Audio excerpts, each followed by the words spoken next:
Hello everyone. Thank you for being here today. I'm excited to share a heartwarming story with you titled, The Disappearing Nap Squad.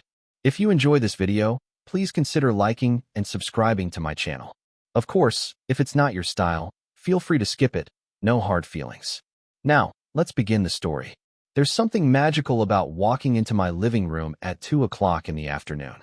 The sunlight streams lazily through the window, painting golden stripes across the floor.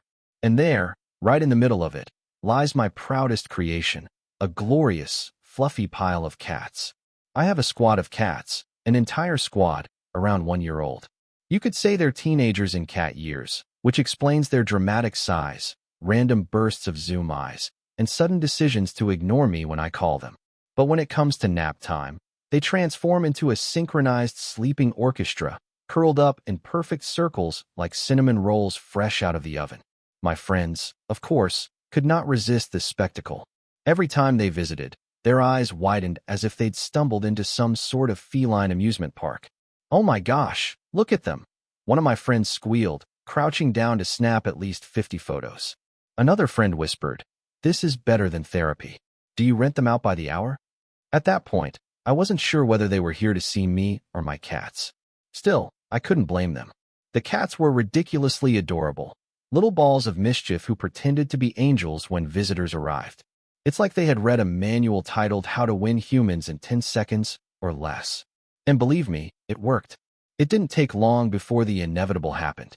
One by one, my friends began dropping hints. "So, if you ever want fewer furballs in your house, I'd totally help," said my friend Lon, who had already started Googling cat food brands on her phone.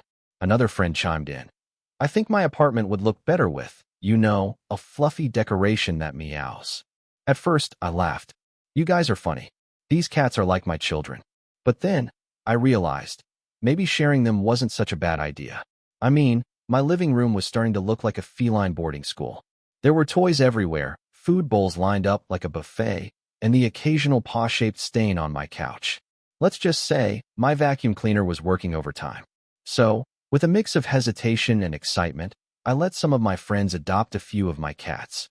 The handovers were both hilarious and heartwarming.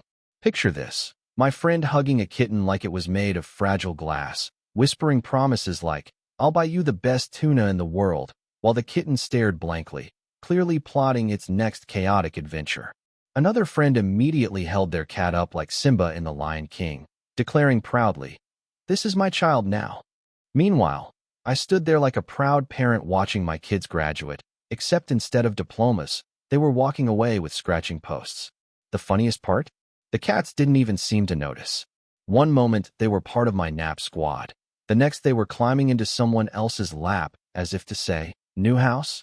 Sure, as long as you have snacks." Cats are loyal in their own mysterious way, but let's be honest, they're also opportunists with very short attention spans. A few days later, I walked into my living room and realized something was missing. The nap squad wasn't as big anymore. Instead of a mountain of fur, I had more of a small hill. It was quieter, less chaotic, and my vacuum cleaner breathed a sigh of relief. For a split second, I felt a tiny pang of sadness. The room seemed emptier, like a stage after the stars of the show had left. But then my phone buzzed. It was a message from my friend, a photo of one of my cats sprawled out on a couch in their new home, belly up, looking ridiculously comfortable. The caption read, "He already thinks he owns the place." Another friend sent me a video of their cat attempting to squeeze into a shoebox, failing spectacularly, and then trying again with the determination of a furry Olympian.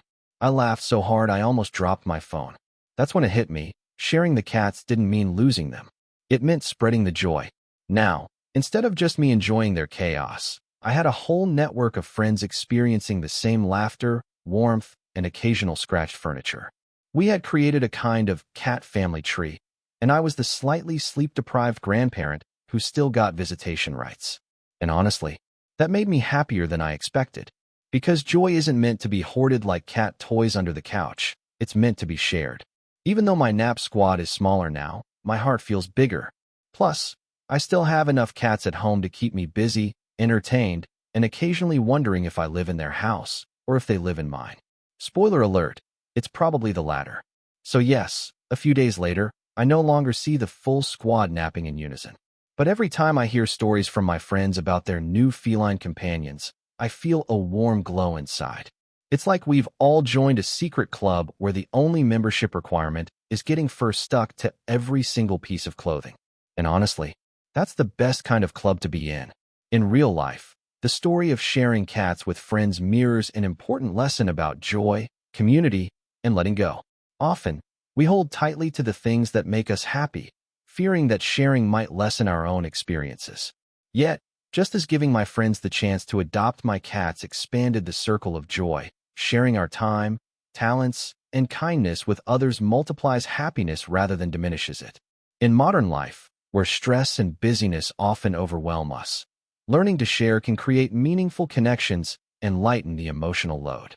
Whether it's sharing responsibilities at work, offering a listening ear to a friend, or simply spreading positivity, generosity creates a ripple effect.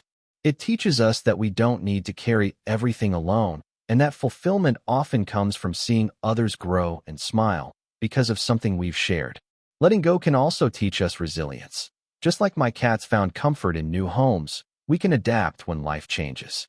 So, instead of clinging tightly to what we have, we should embrace the idea of sharing as a path to deeper relationships and lasting happiness, because true joy multiplies when it's spread.